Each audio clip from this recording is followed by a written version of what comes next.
Good morning.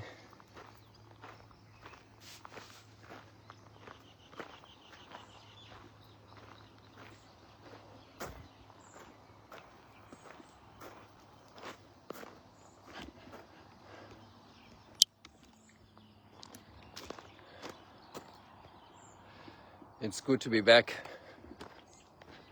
here in Magdala. I decided to do a little direct FaceTime in the first moment this morning, so you can see that I'm really here. It's not AI generated, although we are grateful for all the technology that allows us to have such connections.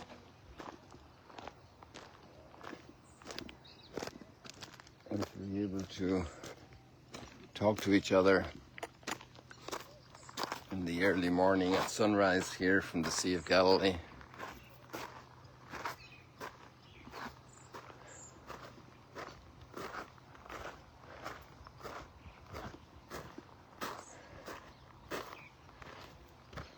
Thank you for your good wishes and prayers and interest. It's amazing how fast things happened 2 weeks ago. Today is Friday, exactly 2 weeks ago. We still didn't know that everything was set up for sure on Thursday evening 2 weeks ago. We got word that some people were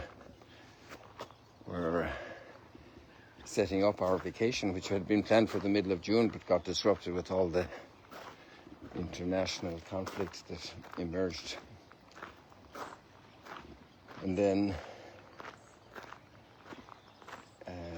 the ceasefire came, and immediately a couple of people were thinking to help us to have our vacation, because things get programmed and people have different duties to be able to do it together. And everything worked out, thanks be to God. And on Friday night it was confirmed, and Saturday morning at 5 o'clock we were leaving for the airport. It was amazing. Wow, this tree has come down to the ground here. It's amazing. In 2 weeks, all that happens in nature. The passing of time. And here we see the lake line receding. We'll have to go out there and walk there one of these days. A lot of children over shouting and enjoying themselves in the water at sunrise. Way over there.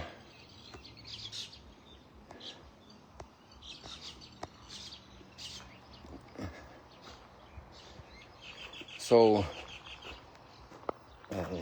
one of the impressions from the vacations that really caught my attention, we were walking up a creek, and then there were machines working in the river, and we saw so many dams. And one place you could see 11 dams, so it was a steep area, and there was this powerful rushing stream. And then if it rained, the stream would be double or triple. And then in the wintertime, you can imagine with constant rain, precipitation, you would have such a deluge coming down there from all the catchment area of the surrounding mountains. And then water is so powerful and can get out of control. We know the stories of floods all around the world when there are times of heavy rains and the damage that it can cause, and the disruption of people's lives. And then we saw these incredible machines working, and thinking. Then we went up a little bit further. I didn't share that video. I took another video where there was a pretty strong landslide that obviously had blocked the road. Many places in the pathways, trees had fallen over the winter. Maybe 2 years ago as well, there was a very heavy storm that knocked a lot of trees in that part of the Alps. And just to think of all the work people have done to keep the pathways open, to keep the streets, rebuilding them when a heavy flood causes major damage, or all the material that's dislodged and blocks access. And then on steep parts of the mountains, rows of stairs, enabling more comfortable, doable climb enabling people of different abilities to also have access to the nature, to contemplate it. I was very struck by that just fact of the amount of people helping to make it possible for others to have a life, and then also to have this kind of enjoyment in nature that opens up the heart for the beauties that God has created, the vistas, mountains, waterfalls, and just so many varied experiences. You realize how vast nature is, how beautiful and extraordinary, and we leave the ordinary and we go into the extraordinary for a moment when we see something special, like this bird here that's bothering us now. Where is it gone? It doesn't like me being here after having 2 weeks without sunrise stroll and chat.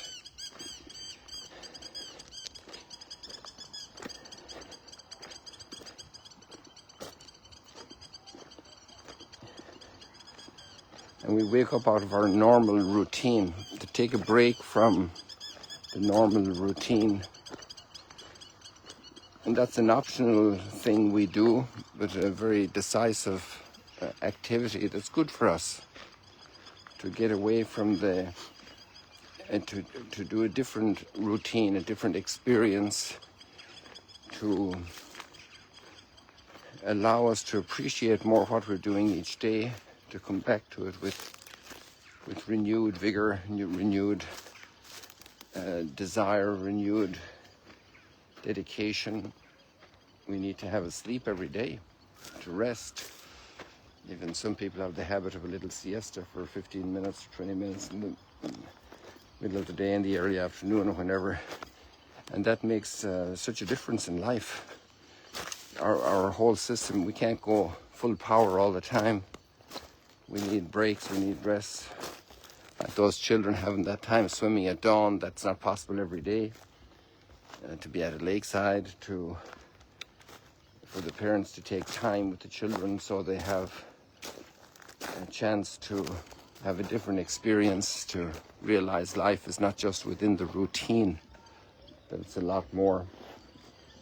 And that happens, people, in any case, throughout life, that our routines are broken. And they're broken sometimes by natural disasters. And today we have the story of famine. In the reading of Jacob, there's famine in the land and they need to go and get food.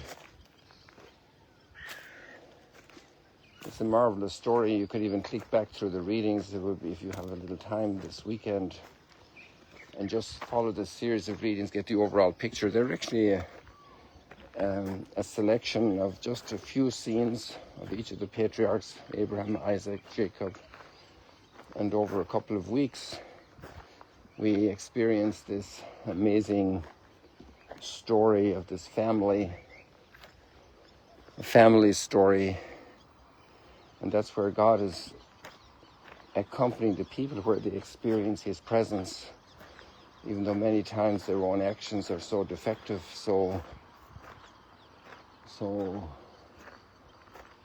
also cruel, like Joseph's brothers selling him into slavery. And yet God is present, and He wants to accompany, He doesn't abandon His people, even in our darkest hours. And we have this incredibly moving moment of Joseph embracing his father, who had kind of reckoned he must have been eaten by wild beasts. Through the lies of his brothers, he came to that conclusion. And now they're all reaching a moment of truth and reckoning, and the joy of Joseph and his father embracing. And sometimes the reality of famine, the reality of needs, bring us back to our basic truth, to basic humility that's at the source of justice, because we don't dictate the terms of the universe. We don't dictate the law of gravity. It dictates to us. And violence and hatred aren't dished out without consequence, to find other solutions to problems rather than violence and hatred and the elimination of the other. In the long run, they come back to bite. And we have solutions that go against the very basic will of God in our lives. Thy will be done.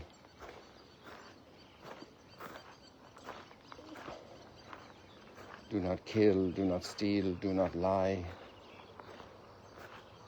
It's a big challenge for us. And then we have the next level of generosity after that. It's not just do not steal, do not kill, do not lie, but expose yourself to generosity. Give yourself where providence calls you. We have the 12 apostles going out, and even to face persecution and not to worry. This is a marvelous level of human generosity. Then, so it's going way, way, way, way far away from doing harm to others and being willing to accept harm from others for the sake of the gospel, and knowing that the Holy Spirit accompanies us and gives us the wisdom we need, gives us the words we need.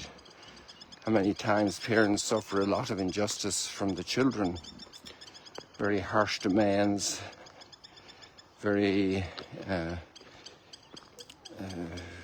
narrow-hearted reactions that lack comprehension of the wisdom behind a parent's decision and advice.